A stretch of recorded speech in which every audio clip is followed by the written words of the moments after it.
मैं तो कार्यकर्ता की पीड़ा देख के भावुक हुआ था जी।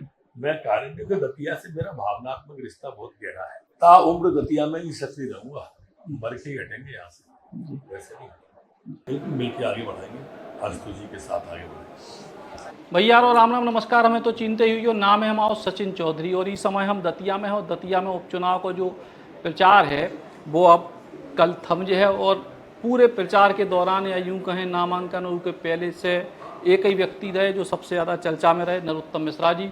सो चुनाव प्रचार जब समाप्त हो रहा हो उसके पहले उन्हीं से चर्चा कर लें। भैया जो है पूरे चुनाव में एक ही चीज़ में एक ही व्यक्ति चर्चा में, नरोत्तम जी सुखी हैं कि दुखी हैं, खुश हैं कि दुखी हैं, अच्छो हो रहा हो बुरा हो रहा हो, आप ही पूरा नाम है पूरे चुनाव में। मैं एकदम सुखी हूँ, एकदम अच्छा हूँ, एकदम मस्त हूँ। जिसका मन मस्त है उसके पास समस्त है। लेकिन इसके पहले भी हम आपके पिछले कई सारे चुनाव में आए, चुनाव में विकास की चर्चा होती थी कि विकास किया नहीं किया, अच्छा हुआ बुरा हुआ, लेकिन इस बार पूरे चर्चा के केंद्र में सिर्फ नरोत्तम मिश्रा हैं। कांग्रेसी भी नरोत्तम मिश्रा जी का नाम ले रहा है, भाजपा भी ले रहा है और जनता भी ले रही है। भारतीय जनता पार्टी शुद्ध विकास की बात कर रही है। जो विकास किया है भारतीय जनता पार्टी ने वो कहीं छुपा नहीं है, सबको दिख रहा है। आप यहाँ मेडिकल कॉलेज देखो, वेटनरी कॉलेज देखो, फिशरीज कॉलेज देखो, पुलसिंगा कॉलेज देखो, लोका कॉलेज देखो, सब सामने एक बार देखो तो सही जाते। हम आए थे तब 4 पन्नों का अस्पताल था, यहाँ आज 400 कमरे का अस्पताल है। हम आए थे तो यहाँ तांगे चलती थे, आज हवाइयाँ चल रहे हैं। जो विकास है वो ये है, हमारे यहाँ आने के पहले पानी पिसता था, आज बिसलरी के पानी से लोग बेहतर सपरा रहे हैं।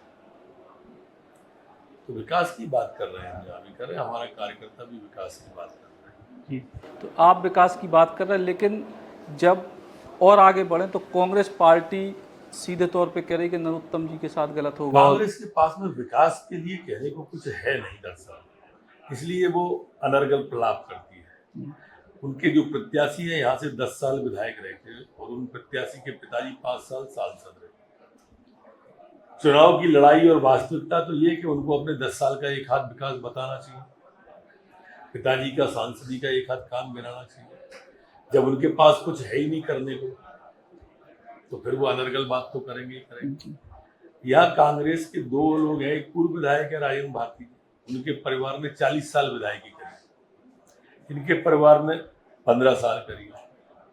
55 साल की विधायकी का एक उपलब्धि नहीं बता पा रहे, तो अनर्गल प्रलाप होगा कि नहीं होगा। विकास कांग्रेस कभी करती नहीं और दतिया की जनता विकास पसंद जनता है।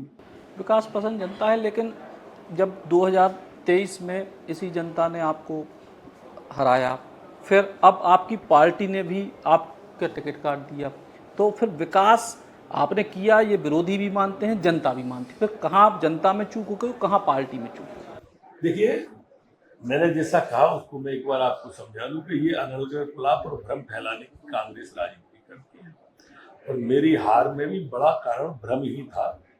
दतिया के लोगों को ये समझाने में सफल हो गए थे कि कांग्रेस की सरकार बनने वाली है और कांग्रेसी सरकार के नाम पर इनने जो भ्रम फैलाया वो अनेक रूपों में परिणित होकर आता चला गया और अंतिम समय में हार का कारण बना। फिर जब 2.5 साल बाद एक मौका हाथों के विकास जो आपने करे उसको आगे बढ़ाओ जाए, फिर पार्टी ने आप चूक कर दी। नहीं, चूक नहीं कह सकते पार्टी की, पार्टी बहुत ऊपर पार्टी है हमारी, पार्टी हमारी माँ है। जब वो देखती है तो कई चीजें देखती है और दूर तक देखती है। मैं मानता हूँ पार्टी ने बहुत दिया है, 30 साल विधायक रहा हूँ, 15 साल मंत्री रहा हूँ, कितना देगी पार्टी। पार्टी ने पार्टी हित में और अच्छा सोचा हो और मेरी कोई ज्यादा इच्छा पहले से भी नहीं थी। मैं एक कार्यकर्ता की भूमिका में रहना चाहता था, अभी पिछले 2.5 साल में कार्यकर्ता की भूमिका में था। मुझे पार्टी ने ज्वाइनिंग टोली का संयोजक बनाया, वहाँ काम किया, फिर उन्होंने महाराष्ट्र भेज दिया चुनाव में, वहाँ काम किया, फिर दिल्ली भेज दिया, वहाँ काम किया, फिर बिहार भेज दिया, वहाँ काम किया। पार्टी ऐसे काम देती रहे, मैं कार्यकर्ता के रूप में मेरी किसी पद की आकांक्षा है नहीं कतई।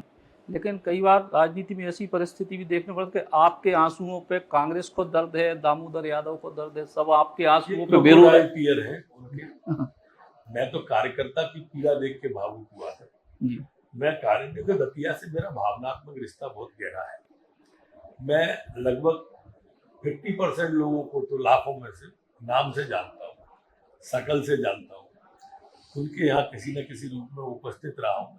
मेरे सुख दुख में वो और उनके सुख दुख में मैं जाता आता रहा, और इसलिए मेरा मानना है कि ये भावनात्मक रिश्ता बना रहे। चुनाव जब आप नामांकन के पहले या टिकट की घोषणा के पहले जब आप प्रचार कर रहे थे, सभाएं कर रहे थे, तो आपने दतिया की जनता से या लोगों से बार बार कही कि जो भी गलतियां हमसे भाई हम ऊपर लगातार क्षमा मांगे। तो आगे भी अब अगर जैसे ये चुनाव के जो भी परिणाम आए, नरोत्तम मिश्रा जी अगले 2.5 साल या मान लो परिसीमन नहीं भाव या जो भी आगे, तो दतिया में सक्रिय रहे, आगे रहे। ताउम्र दतिया में ही सक्रिय रहूंगा, मर के हटेंगे यहाँ से, वैसे नहीं। और अब जो इतने दिन आप चुनाव प्रचार हो रहा है, लगातार कार्यकर्ताओं को आप बैठक कर रहे हैं, कार्यकर्ताओं की पीड़ा गुस्सा की बजाय हल्के हल्के व्यंग में तो अभी भी बची है, जो हमने सुनी। सामने आएगी तो हम दूर करेंगे, हमारी कोशिश है। बाकी आपके माध्यम से एक बात जरूर कहना चाहूँगा कि लोग भ्रम फैलाएंगे, कुछ भ्रम से जरूर सावधान रहें कि हमारे लोग विरोध कर रहे हैं, हमारे फलाने ये कर रहे हैं, निकाले ये कर रहे हैं। अब ये 2 दिन कांग्रेस सिर्फ यही चलाने वाली है, जिसके पास कोई पूंजी नहीं है विकास की। अब सिर्फ उनके पास ये भ्रम की पूंजी होगी कि नरोत्तम जी का ये हो गया, नरोत्तम जी के आंसू आ गए, नरोत्तम जी का ये फैला, यही भ्रम फैलाएगी। और तो कितने आश्वस्त हैं भाजपा की जीत के? पूरी आश्वस्त है, पूरी तरह से। और अगर चुनाव में जीत मिलती है भारतीय जनता पार्टी को, तो विकास की जो भी चीज़ें आपकी समय की जो अधूरी रह गई, उनको मिल के आगे बढ़ावे की, बिल्कुल मिल के आगे बढ़ाएंगे, आशुतोष जी के साथ आगे बढ़ाएंगे। तो नरोत्तम मिश्रा जी जो पूरे के पूरे चुनाव की चर्चाओं में हैं, उन चर्चाओं के बीच बुंदेली बौछार से खास चर्चा।